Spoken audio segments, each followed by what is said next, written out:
Hello दोस्तों, कैसे हैं आप सभी। स्वागत है आप सभी का एक और नए वीडियो के अंदर। तो दोस्तों, जैसा कि आप सभी ने पिछले वीडियो के अंदर देखा, हमने अपने ट्रक के बम्पर को बना के कंप्लीट कर लिया था। बम्पर को शेप देने के लिए और बाकी सभी पार्ट्स को बनाने के लिए मैंने एक टेबल सॉ मशीन बनाई थी। इसको बनाने के लिए मैंने एक स्क्रैप में पड़ी हुई कैरेट का इस्तेमाल किया था और उसके अंदर मैंने एक 775 डीसी मोटर के साथ एंगल ग्राइंडर के अडेप्टर को लगा दिया था। छोटे मोटे काम के लिए हमारी ये टेबल सॉ मशीन काफी अच्छे से वर्क करी है। जैसे हमें कम थिकनेस वाले पीवीसी पाइप को कट करना है या फिर हमें किसी पीवीसी पाइप की घिसाई करनी है। इस टेबल सॉ मशीन के साथ किसी पीवीसी पाइप की शीट की कटिंग करना काफी स्ट्रगलिंग वर्क हो जाता है। खैर, पीवीसी पाइप की कटिंग का काम मैं एंगल ग्राइंडर के साथ भी कर सकता हूँ, लेकिन असली परेशानी तब शुरू होती है जब मुझे उस सेम पीवीसी पाइप की शीट को कोई शेप देना है, जो कि एंगल ग्राइंडर के साथ बिल्कुल भी पॉसिबल नहीं है। एक हाथ एंगल ग्राइंडर को होल्ड करने में हमेशा बिजी रहने वाला है और दूसरे से हमें शेप देनी है, और इस चीज की कोई भी गारंटी नहीं जो शेप हम बनाना चाहते हैं एंगल ग्राइंडर के साथ वो बन भी पाएगी या फिर नहीं। और ये भी डर बना रहता है कहीं एंगल ग्राइंडर स्लिप होके हाथ में ना लग जाए। और अगर हम बात करें न्यू टेबल सॉ मशीन की, तो वो हमें काफी ज्यादा महंगी मिलने वाली है। मार्केट में मिलने वाली टेबल सॉ मशीन काफी एडवांस होने वाली है। उसके अंदर में हाइट एडजस्टमेंट और टिल्ट जैसे ऑप्शन मिलेंगे ही मिलेंगे। खैर, इस मशीन को तो मैं अफोर्ड नहीं कर सकता, इसलिए मैं अपनी खुद की मशीन बनाने वाला हूँ जो कि छोटे मोटे काम के लिए काफी ज्यादा बेस्ट रहने वाली है और इसकी ब्लेड को भी हम एडजस्ट कर पाएंगे। तो चलिए बिल्कुल भी देरी ना करते हुए हम वीडियो को स्टार्ट करते हैं। दोस्तों, ये एक JLC MC का कंपोनेंट से भरा हुआ बॉक्स, इसके अंदर काफी काम के कंपोनेंट है और हम इसमें से कुछ कंपोनेंट को निकालने वाले हैं जो कि हमारी टेबल सॉ मशीन के अंदर इस्तेमाल होंगे। सबसे पहले मैं बॉक्स को यहाँ पे पूरा खाली कर रहा हूँ ताकि मेरे को कंपोनेंट ढूंढने में थोड़ी सी आसानी हो। चलिए दोस्तों, इस कंपोनेंट के ढेर में से हम अपने काम के सामान को ढूंढते हैं। सबसे पहले मुझे एक बेल्ट का पैकेट मिला और इसमें से मुझे एक बेल्ट की जरूरत पड़ने वाली जिसे हम मोटर के अंदर लगाएंगे। दोस्तों, ये है एक शाफ्ट का पैकेट और इसमें से जो मोटी वाली शाफ्ट है उसका इस्तेमाल हम यहाँ पे करने वाले हैं। बेरिंग का पैकेट भी दोस्तों में मिल गया है। ये जो बेरिंग है वो 10 mm के शाफ्ट के लिए बनाए गए हैं और जो शाफ्ट मैंने आपको पहले दिखाई थी वो इस बेरिंग के अंदर आके लगने वाली है। आखिर में दोस्तों में पुली भी मिल गया। इस पुली को हम 10 mm की शाफ्ट के साथ कनेक्ट करेंगे और फिर इस पूरे मैकेनिज्म को बेल्ट के थ्रू एक मोटर के साथ जोड़ देंगे। दोस्तों, अगर आप भी किसी प्रोजेक्ट पे काम कर रहे हैं और उसके लिए कंपोनेंट की जरूरत है तो आप JLMC को जरूर चेकआउट करें। यहाँ पे सभी कंपोनेंट आपको एक ही स्क्रीन पे देखने को मिल जाएंगे। मैंने जो माउंटिंग मंगाई है वो JLMC से मंगाई है और मैंने सिंपली इसको ऐड टू कार्ट किया और उसकी पेमेंट की और कुछ ही दिनों में सामान मेरे घर पे आ गया। अगर आप मेरे थ्रू रजिस्टर्ड होते हो तो आपको एक वेलकम कूपन मिलेगा जिसका इस्तेमाल आप ऑर्डर करने के लिए कर सकते हो। सिंपली यहाँ पे लिंक पे क्लिक करें या फिर आप इस QR कोड को स्कैन करें। तो सभी जरूरी कंपोनेंट को दोस्तों मैंने टेबल के ऊपर निकाल के रख दिया है और साथ में एंगल ग्राइंडर के अडेप्टर को भी, जो कि हमारे मशीन का मेन पार्ट है। शाफ्ट को दोस्तों में पुली और एंगल ग्राइंडर के अडेप्टर के साथ कनेक्ट करना है, लेकिन यहाँ पे ये दिक्कत है कि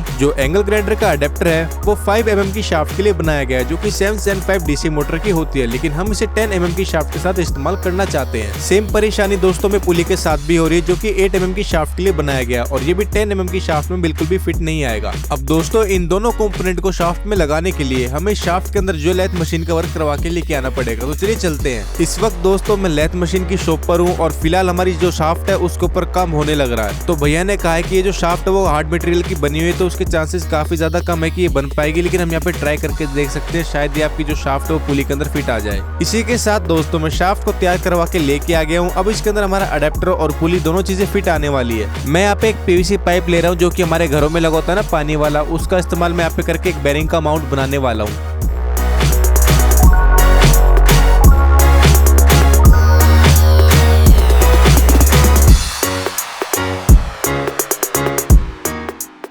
पाइप को मैंने काफी अच्छे से काट लिया है दोस्तों, लेकिन अभी जो बेरिंग है वो इसके अंदर फिट नहीं आएगा, तो उसके लिए मुझे ये जो पाइप है थोड़ा हीट करना पड़ेगा, उसके बाद ही मैं इसके अंदर बेरिंग को बिठा पाऊंगा। यहाँ पे मैं पाइप को थोड़ा गर्म करने लग रहा हूँ हॉट एयर गन से और जैसे ही हमारा पाइप थोड़ा नरम होगा मैं इसके ऊपर बेरिंग को बिठा दूंगा। पाइप को मैंने काफी अच्छे से गर्म कर लिया है दोस्तों। अब मैं इसे बेरिंग के ऊपर रख के प्रेस करूंगा और उसके बाद जैसे ही हमारा पाइप जो ठंडा होगा ये बेरिंग के साथ काफी अच्छी पकड़ बना लेगा। बेरिंग माउंट को दोस्तों मैंने अच्छे से तैयार कर लिया और साथ में दोनों बेरिंग को मैंने यहाँ पे थोड़ा थोड़ा अंदर कर दिया ताकि मैं इसके बाहर जो एक PVC पाइप की जो कैप बना के लगा दूंगा जिससे जो बेरिंग है वो बाहर नहीं निकलेगा। दोस्तों, ये है एक PVC पाइप की कैप और इसको मैंने यहाँ पे काट के बनाया और इसको जो मैं बेरिंग माउंट के अंदर लगाने वाला हूँ। और यहाँ पे मैंने लगा के जो काफी बड़ी गलती कर दी थी। खैर, मुझे इस चीज का पहले से पता था कि हमारे जो पुली होंगे और एंगल ग्राइंडर का जो अडेप्टर है वो इसे घिस देगा, लेकिन मैंने फिर भी इसको यहाँ पे चिपका दिया क्योंकि मेरे को ऐसा लगा हमारी जो पुली है वो बेल्ट के थ्रू मोटर से कनेक्टेड होगी और जो हमारी बेल्ट है ना वो शाफ्ट को एकदम स्टेबल रखेगी, उसको आगे पीछे मूवमेंट नहीं करने देगी। लेकिन जब मैंने मशीन को टेस्ट किया तो जो ब्लेड थी ना उसके ऊपर कटिंग करते वक्त थोड़ा प्रेशर आता है और वो प्रेशर डायरेक्टली शाफ्ट के ऊपर ट्रांसफर होने लग रहा था, जिससे दोनों तरफ की कैप कट गई और बाद में जाके मुझे ये पार्ट जो चेंज करना पड़ गया था और वो चीजें मैं आपको आगे दिखाने वाला हूँ। बेरिंग की कैप को अच्छे से लगा देने के बाद दोस्तों मैंने शाफ्ट के अंदर पुली को लगा दिया और दूसरी साइड में एंगल ग्राइंडर के अडेप्टर को, और फिर इन दोनों चीजों को मैंने यहाँ पे अच्छे से टाइट कर दिया।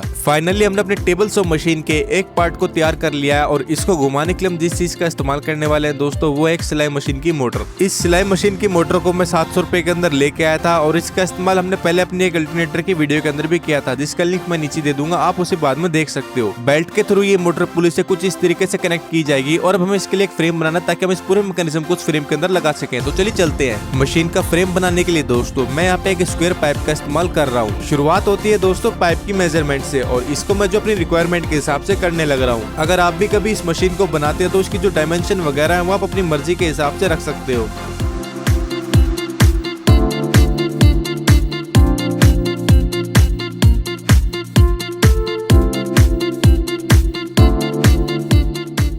फाइनली दोस्तों फ्रेम बनाने के लिए मैंने सभी पाइपों को अच्छे से काट लिया है और इनके किनारों को भी मैंने थोड़ा कट किया ताकि मैं इन पाइपों को 90 डिग्री के ऊपर वेल्ड कर सकूं।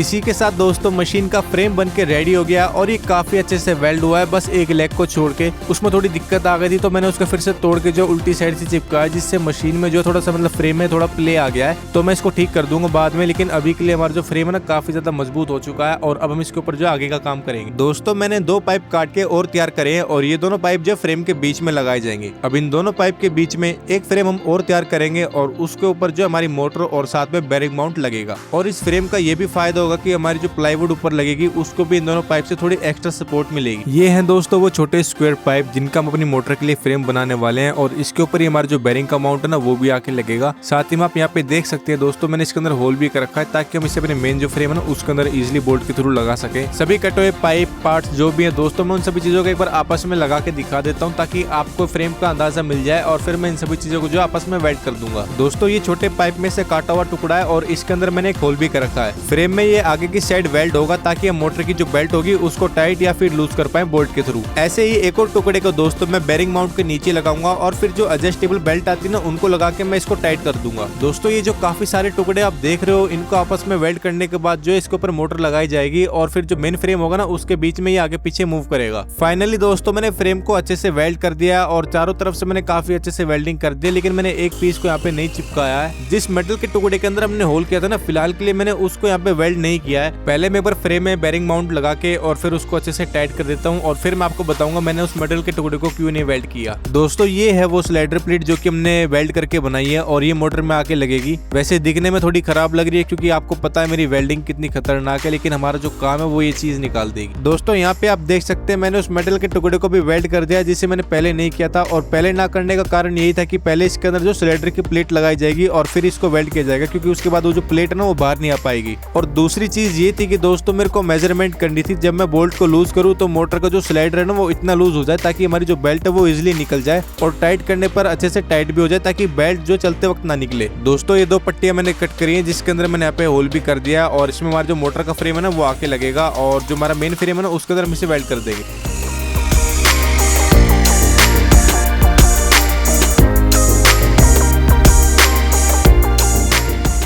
दोस्तों दोनों पत्तियों को मैंने यहाँ पे काफी अच्छे से वेल्ड कर दिया है और वेल्डिंग का ही मैंने यहाँ पे सबसे ज्यादा खास ध्यान रखा है क्योंकि एक तरीके से मशीन में जो काफी ज्यादा वाइब्रेशन होने वाली है तो कल को ये ना हो ये पार्ट कच्चा रह जाए तो पैर वगैरह पे टूट के गिर भी सकता है, इसलिए वेल्डिंग का यहाँ पे आप खास ध्यान रखना अगर ऐसा कुछ बनाने वाले हो तो।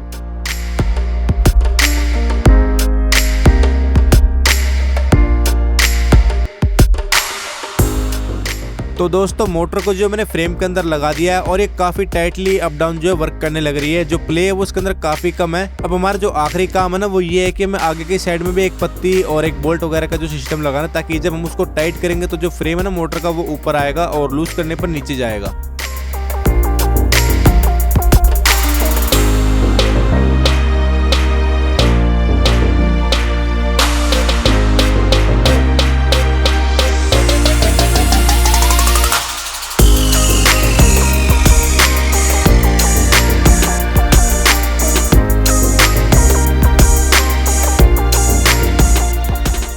इसी के साथ दोस्तों पूरा सिस्टम जो है वर्क करने के लिए रेडी है। आप देख सकते हैं मैं जैसे ही पाने को घुमाने लग रहा हूँ ये पूरा मैकेनिज्म जो है ऊपर या फिर नीचे आने लग रहा है और काफी अच्छे से वर्क कर रहा है। मशीन के ऊपर लगाने के लिए दोस्तों मैं एक वुडन बोर्ड की प्लाई लेके आया हूँ जो कि मेरे को 500 रुपए की मिली है और इसकी मोटाई जो है वो 5 mm की है। तो दोस्तों फ्रेम के हिसाब से मैंने प्लाई बोर्ड को कट कर लिया है और उसका प्रोसेस मैंने आपको नहीं दिखाया क्योंकि वीडियो काफी ज्यादा लेंथी हो जाता और शायद आप उसको देखने में इंटरेस्टेड भी नहीं होते। दोस्तों अब मैं फ्रेम के ऊपर पेंट करने वाला हूँ और इसके लिए मैं ब्लैक पेंट का इस्तेमाल करूंगा। बाकी मैं यहाँ पे थोड़ी हवा मार के इसको साफ कर रहा हूँ ताकि जो पेंट की फिनिशिंग आएगी वो थोड़ी अच्छी आए।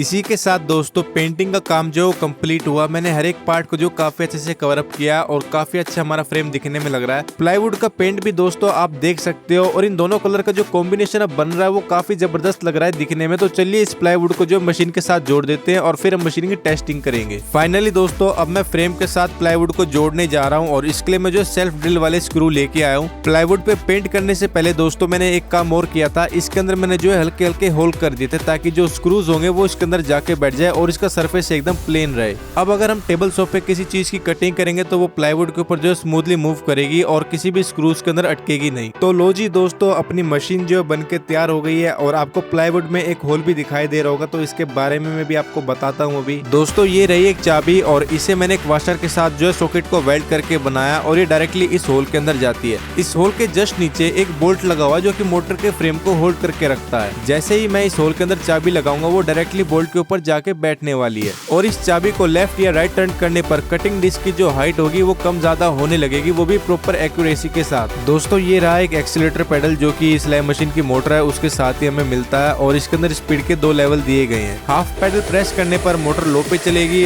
और फुल पेडल प्रेस करने पर जो मोटर की जो मैक्सिमम स्पीड है उस पे मोटर रन होगी। ये पेडल इतना सेंसिटिव नहीं है कि हम इसको लो या फिर हाई पे चला सकें। इसके अंदर 2 ही मोड दिए गए, या तो ये लो पे चलेगा या फिर हाई पे चलेगा। अब दोस्तों मशीन को पहली बार इस्तेमाल करने के लिए मैं इसके ऊपर कटिंग ब्लेड लगा रहा हूँ जो कि लकड़ी को काटने वाली ब्लेड है और हमारे जो प्लाईवुड है एकदम नया तो उसके अंदर हमें एक होल करना पड़ेगा ताकि जो ब्लेड है वो उसके आर पार आके घूम सके।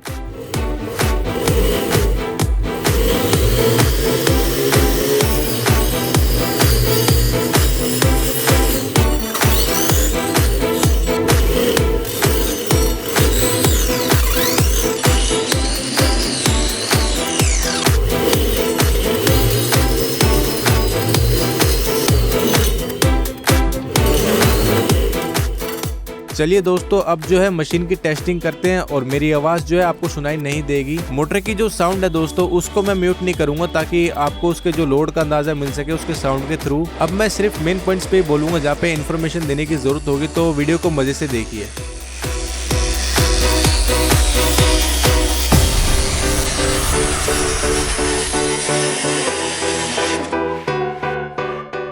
दोस्तों यहाँ पे मैं ब्लेड को एकदम मिनिमम पे सेट कर रहा हूँ और उसके बाद मैं एक पीवीसी पाइप की जो शीट है ना उस पे कट लगा के आप सभी को दिखाऊंगा।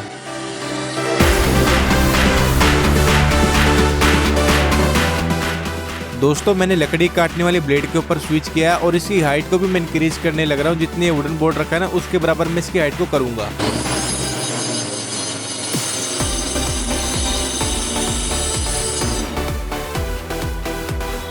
दोस्तों मैंने मशीन की जो ब्लेड है ना उसको मैक्सिमम पे करके और फिर इसको मेजर किया था तो वो 3.4 सेंटीमीटर की आई थी। तो इसका मतलब ये है कि हम 3.4 सेंटीमीटर तक के बोर्ड को इस पे इजीली कट कर सकते हैं। फिलहाल टेस्टिंग के लिए मेरे पास कोई इतना मोटा बोर्ड है नहीं तो मैं उसको शॉर्ट वीडियो के अंदर कवर करने वाला हूँ। और वैसे दोस्तों ये मशीन बिल्कुल पास है मेरी तरफ से। काफी ज्यादा मजा आ रहा है मेरे को यूज करने में इस मशीन को और काफी इजिली ये कटिंग करने लग रही है। मोटर के लिए दोस्तों मैं एक कवर बना के लगाऊंगा और साथ में एक ट्रे को भी इसके अंदर लगाएंगे जिससे जो कूड़ा होगा ना वो उस ट्रे के अंदर कलेक्ट हो जाएगा। इस वीडियो के लिए दोस्तों इतना ही। आपको ये मशीन कैसी लगी मुझे कमेंट करके जरूर बताएं और प्लीज इस वीडियो को लाइक करना ना भूलें क्योंकि वीडियो को तैयार करने में जो काफी ज्यादा मेहनत लगती है। और हाँ दोस्तों वीडियो के डिस्क्रिप्शन में एक लिंक दिया गया है तो प्लीज सपोर्ट करने के लिए जरूर चेकआउट करें। तो मिलते हैं फिर किसी नेक्स्ट वीडियो के अंदर। Bye bye.